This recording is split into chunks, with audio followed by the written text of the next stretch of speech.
Govanen.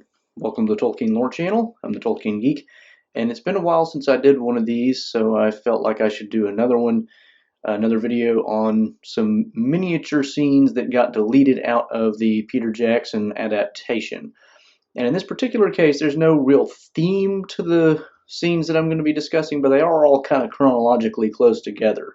They're either right around Moria or just following Lothlorien, so it's all kind of tightly packed into the last few chapters of the Fellowship of the Ring.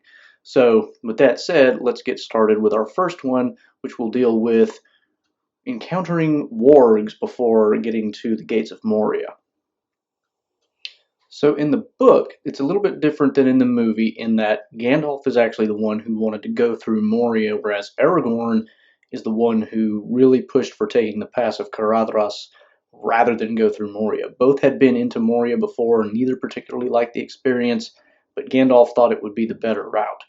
Now, after they tried the Pass of Caradhras, and that didn't really work out so well because they got snowed under, they make their way back down the mountain, and at a fairly low point in the mountain where they know they're not going to get snowed on anymore, they kind of stop to have a debate about, what do we do now? Do we go to the Pass of Rohan, the Gap of Rohan rather, and then Gandalf brings up, well, we could go through Moria.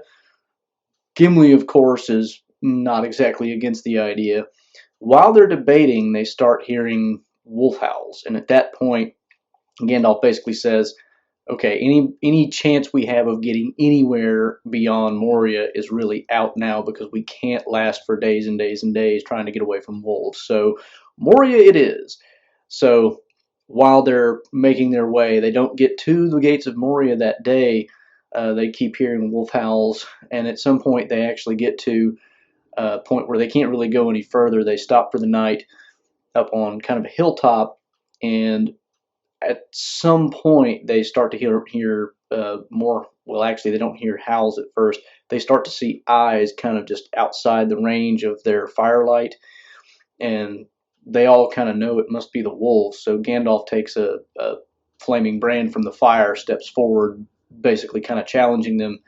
But when they get there, the wolves have kind of disappeared. Late into the night, when the fire has mostly died away, suddenly every wolf around is howling. They actually make an attack. The Fellowship has to fight them off. Legolas is shooting them through the throat. Gandalf is doing magic firework things. Not literally fireworks, people, obviously, but, you know, blazing pine cones and the sort of thing that he kind of does in The Hobbit, actually, and really makes a show of it. And it brings a comment from Sam basically saying, well, that was worth a watch. He said it in a different way, but so anyway, after this battle ensues, they finally kind of the wolves finally back off because they can't make any progress. The Fellowship kind of stays awake for the rest of the night because they don't want to be ambushed again. When daylight finally comes, there are no wolf carcasses, and all of Legolas's arrows are still kind of lying around. So at that point, Gandalf's like, these aren't ordinary wolves, guys. These are wargs. We definitely need to hightail it to Moria. So that's kind of an interesting interlude between the Pass of Caradhras and the Gates of Moria that we totally miss out on in Peter Jackson's movies. Mainly, I assume, because of the element of needing to keep the story going. It's fun. It would make for an interesting action sequence, actually. Probably the most action-y action sequence up to this point in the actual book. But for purposes of keeping the story flowing, I'm assuming that's probably why it was cut. Anyway, that's one. Now let's jump to just after Moria. So prior to entering Moria, or maybe after they entered Moria, Gimli had mentioned to at least one or two members of the company, and maybe the entire company, that one of the things that he wanted to do while he was in the area would be to look into the pool of Kheled-Zaram, which is a pool which, according to the dwarvish tradition, Durin the First, who was the first king of that particular house of dwarves, looked into, and when he looked into it, he saw stars reflected in the pool in the shape of a crown, basically, over his head, and that's kind of where the tradition of Durin as the first king comes from. So he wants to go see that because of its it's a part of his culture. He had never been in the area of Moria. He had always been basically in uh, either Erebor or probably in the Ered Luin, where the dwarves had been while Smaug inhabited the mountain. So he wants to see this. Well, after the company leaves Moria after losing Gandalf, despite the fact that everybody's pretty grief stricken about it, Gimli still has this on his mind, and they're starting to pass by the spot, and he notices it, and he basically says, I can't miss this. I have to go see this. Aragorn basically says, okay, fine, but do it quickly because nightfall is coming and the orcs are going to come after us, so go be quick and come back.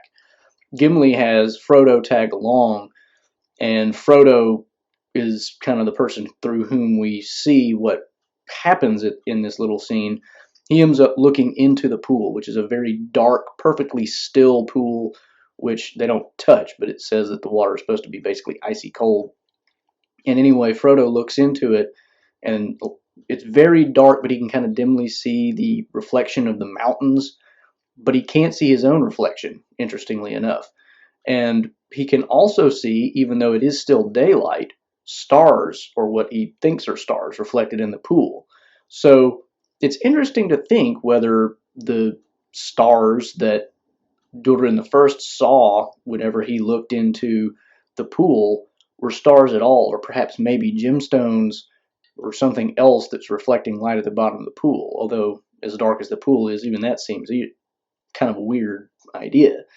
But anyway, it's kind of interesting because it gives us a little look into dwarvish culture and tradition, and it gives you some indication too that even though the dwarves are not like elves or men, the children of Iluvatar, if you're familiar with the Silmarillion mythology, you do get the idea that there is still some destiny for the dwarves that's a little more important than just, well, they're here.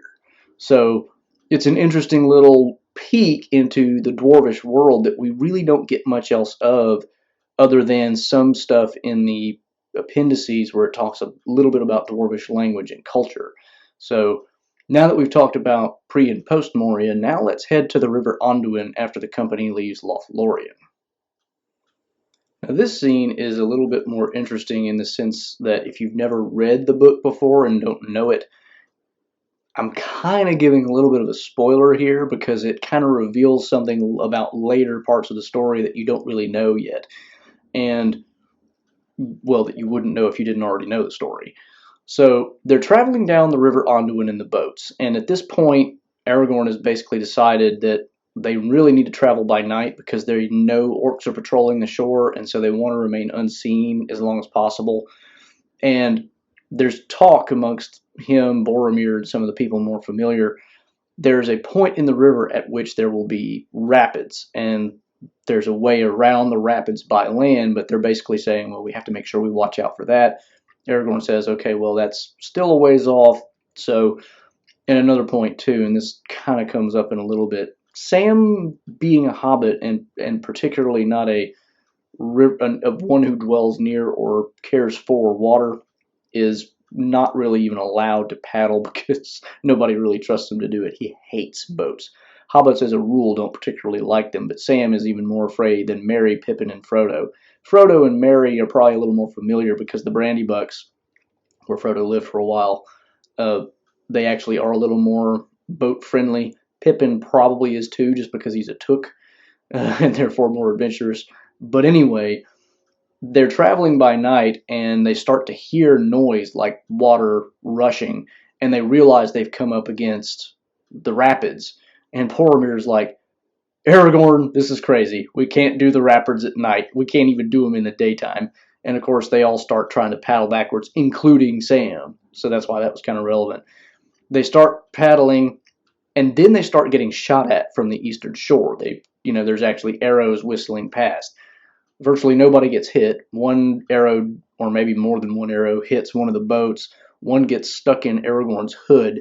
One of them hits Frodo, but he's got his mithril coat, so he's fine. But they finally make it back to the bank after a lot of hard work, pulling against, the very fast water now that's flowing through the rapids. And when they get back, Legolas gets out and he draws his bow, even though it's nighttime and pretty dark. and he draws his bow and just kind of looks out, trying to scope out the situation, see if there's anything for him to hit. And then while he's standing there, this darkness kind of moves across the stars, and it says that Legolas sighs, which is a little more meaningful than just a regular sigh, I think, because when he sighs, he then shoots at something in the air and apparently hits it, because they can actually tell that something falls to the ground. And at that point, the orcs really start. Apparently, they're kind of upset about the whole thing. Well, at the same time, they all kind of had this sensation of something's not right. They all start feeling kind of, not too easy about the situation. And so the idea is this is a flying Nazgul, the first instance that we actually meet one in the books, although we don't really know what it is at this point if you're just reading the story for the first time. If you're already familiar with the story, of course, you know that these things are coming, and so when the scene happens, you know probably what it is. But it's an interesting scene the first time you read it through, because you don't even know that that's a thing. And then Legolas shoots this thing in the sky that makes them all afraid. And of course, you're probably guessing it's a Nazgul, but it's flying, and then you're like, what? How are they flying? So it's a really interesting scene just on those terms alone. So anyway, that's 3 scenes, so that'll wrap it up for this batch. So there's 3 more short little scenes that didn't make it into Peter Jackson's movies, but which are pretty interesting in the book. Hope you enjoyed those. If you did, please do give the video a like and share it around. I know several of you have put in requests in the comments. I am getting to those. I'm just kind of running behind at the moment, and some of them require a little bit more thought than what I've had time to put into it just yet. So, but those of you who have made requests, I am working on those, and we'll get to them eventually. If you do enjoy, then please do subscribe to the channel, which you can do over here, and you can also find 2 of my previous videos here, and you can also follow me on Twitter at JRRTLore. Until next time, I'm the Tolkien Geek signing out for the Tolkien Lore channel. Namarie.